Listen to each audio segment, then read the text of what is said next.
Buenas tardes a todos. Hemos venido hoy a conmemorar esta festividad de los mártires del siglo XX, singularmente porque aquí estuvo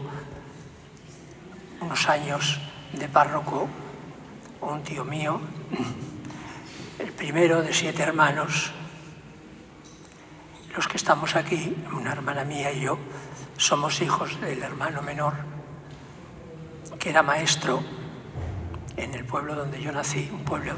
pequeño pueblo de la Comunidad de Madrid, de la entonces provincia de Madrid, llamado Belmonte de Tajo. Como era el mes de julio, mi padre estaba de vacaciones como maestro del pueblo y se había venido a Móstoles para llevarse a su padre, que estaba aquí, ya anciano, y llevarlo al pueblo donde ellos vivían, la familia, que es un pueblo de la provincia de Toledo, llamado Consuegra. Estando aquí, pues, mi padre, pues, aquel fatídico día del 23 de julio de 1936, llegaron a la casa parroquial unos jóvenes enviados por el Comité Revolucionario de Móstoles, diciendo que les acompañase el párroco a la Dirección General de Seguridad en Madrid. Habían ya ese mismo día este comité revolucionario ordenado a otros vecinos y habitantes de Móstoles llevárselos, y habían sido asesinados en la casa de campo. Mi tío vestía la sotana que vestían todos los sacerdotes entonces, del traje talar, y mi tía, una tía mía que estaba con él y que le había acompañado durante su sacerdocio en los pueblos donde había estado, pues le dijo: ¿cómo vas a ir ahí con unas personas con fusiles por el pueblo? Y pues vístete con unas ropas que tenía de un traje normal, de estos trajes que llaman clériman, porque él había ido un poco tiempo antes a Roma a visitar a un franciscano que era el director de la Biblioteca Vaticana y que había sido el predicador cuando él dijo la primera misa en Consuegra. Entonces se vistió con traje de paisano y se marchó con estas personas. Como no regresaba al día siguiente, pues se inquietaron, por supuesto, hasta que llegó a ellos la noticia de que una mendiga que solía venir a pedir limosna al pueblo y que le conocía porque iba a la casa parroquial, pues comentó que había visto su cadáver en un camino que salía de la carretera y que le había visto efectivamente sin la sotana, con el traje y que, como estaba fallecido, estaba muerto, pues le había quitado las botas que llevaba. Bueno, entonces tuvieron claro esta noticia tremenda. Y mi padre fue a Madrid y se presentó en la Dirección General de Seguridad, que estaba en lo que es ahora la sede de la Comunidad Autónoma de Madrid, en la Puerta del Sol. Y allí indagó a través de unos conocidos que tenía, que eran de su pueblo, quienes le dijeron que allí no había llegado detenido ninguna persona con esa identidad. Con lo cual, pues decidió volverse a Móstoles. Y al día siguiente, la mujer del sacristán que había le dijo a la familia del cura, que eran a los que estaban aquí, su padre, una hermana, Consolación, y mi padre, Eliseo, pues les dijo que había oído conversaciones y comentarios por el pueblo de que si no dejaban el pueblo y se ausentaban, pues podría ocurrirles lo mismo que le había ocurrido al sacerdote. Y efectivamente, en el primer trenecillo que salía de Móstoles, dejando todas sus pertenencias y todo, absolutamente, aquí en Móstoles, pues se fueron a Madrid, donde la hermana Consolación se llevó a su padre al pueblo y mi padre se quedó en Madrid para hacer algunas gestiones por si llegaba a conocer que había sido de él con seguridad, aparte de esta noticia que habían tenido en el pueblo de... Y bueno, esto hace que no tenemos prácticamente ningún recuerdo, que cuando el proceso de beatificación me pidieron si había alguna, que pudiera ser alguna reliquia, recuerdo, pues les dije que no, que lo único que teníamos y que tengo yo personalmente era una pluma estilográfica que ese día que le fueron a buscar, él le había dejado a mi padre para escribir unas notas. Y bueno, pues esta es la realidad. Pasado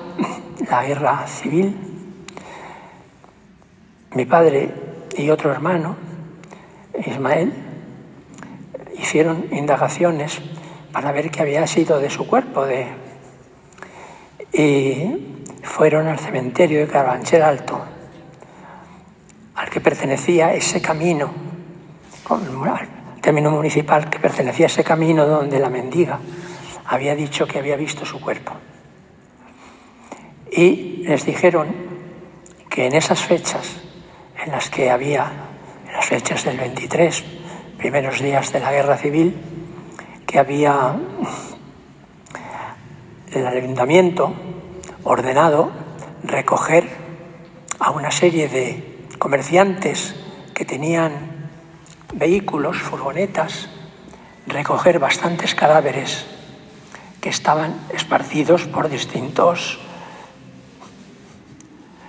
lugares del municipio. Y les dieron la relación de quiénes eran estos comerciantes, a los que visitaron, encontrándose a una persona que tenía una carnicería y que les aseguró haber trasladado a una persona con esas características, sin zapatos y con un traje de esas características, que recordaba haberlo trasladado al cementerio de Carabanchel, a una fosa común, donde siempre pues mi familia ha considerado que ha estado junto con otros fallecidos o asesinados, hasta que se terminó el monasterio del Valle de los Caídos y se dijo a las familias si voluntariamente querían trasladar los restos a ese mausoleo de allí, del Valle de los Caídos. Y las familias que presuntamente consideraban que en esa sepultura estaban enterrados sus familiares, pues todos decidieron llevarlo, y desde entonces pues mi familia consideró que el lugar de enterramiento del sacerdote, de su familiar sacerdote, pues era en el Valle de los Caídos. Y así está recogido en los libros históricos que se han publicado como uno de los, pero que realmente tampoco tenemos con certeza, puesto que no se ha hecho ninguna prueba de ADN ni de ningún tipo, saber si efectivamente sus restos reposan allí. Y bueno, pues pasado un tiempo, desgraciadamente, pues se escribieron unas unos artículos y un libro, concretamente, desvirtuando todos estos hechos y afirmando una serie de falsedades que, conocedor de ello, por precisamente un periodista de esta localidad, me advirtió que se había publicado esto y un artículo en el diario El País. Pues vi el artículo, lo leí, traté de desmentirlo con un artículo que dirigí al País y se llegó a publicar, lo que me llevó a escribir una historia después de investigar en archivos, con documentos, con toda clase de datos históricos y fehacientes, desmintiendo aquella realidad que se fingía en aquel libro y en aquel artículo, sobre todo en el libro, que sigue, creo, publicándose. Y esto llevó incluso a un periodista a escribir un libro con unas difamaciones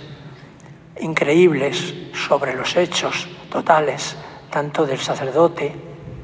a quien daba como vivo después de la guerra civil,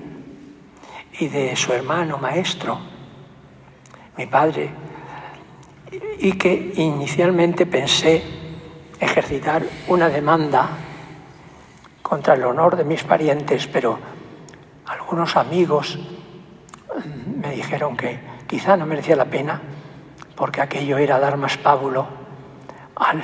libro este lleno de falsedades. Y nada más, esto es lo que puedo. Ya había venido yo aquí, le he comentado al párroco que este templo se reedificó después de haber sido incendiado, días después de que asesinaron a su párroco de entonces, pero el alcalde entonces del pueblo, un maestro que pertenecían al Comité Revolucionario, junto con el poeta Rafael Alberti, recogieron ese cuadro del Greco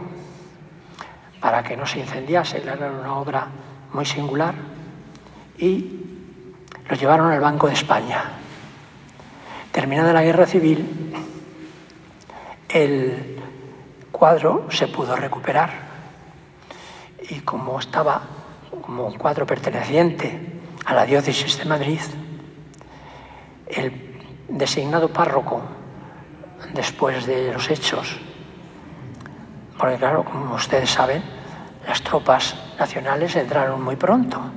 en ese mismo año, 1936, en esta localidad de Móstoles. A partir de ese momento ya no se asesinaron a más personas, que el poco tiempo que estuvo ese comité revolucionario fueron asesinados más de 20 personas en Móstoles. Bueno, pues este cuadro famoso, del pintor Greco, pues fue recuperado y se entregó al obispado. Pero el párroco de entonces le pidió al obispo si no sería útil, conveniente para todo, para el pueblo, poder reconstruir el templo. Y entonces el cuadro fue vendido por el obispo Leopoldo Hijo Garay al Museo del Prado, donde actualmente se encuentra dicho cuadro. Y con el precio de aquel cuadro se hizo este templo, que no conservó, que no se realizó como era el anterior, puesto que tiene una disposición distinta, habiéndose conservado el ábside y la torre. Y bueno, nada más les puedo decir. Pues muchas gracias, don Jesús, por su testimonio y por mantener viva la memoria de su tío. Bueno, pues muchas gracias a ustedes.